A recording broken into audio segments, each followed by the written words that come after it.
আসসালামু আলাইকুম রহমতুল্লাহ।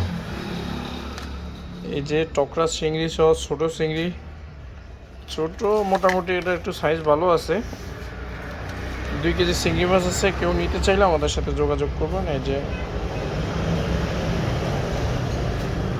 এরকম চিংড়ি আর কি।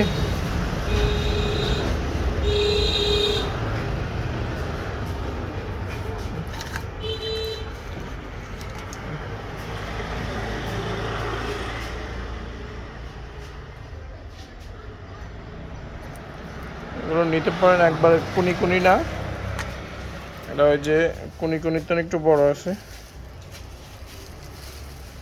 তো যারা নিতে চান আপনারা আমাদের সাথে যোগাযোগ করবেন।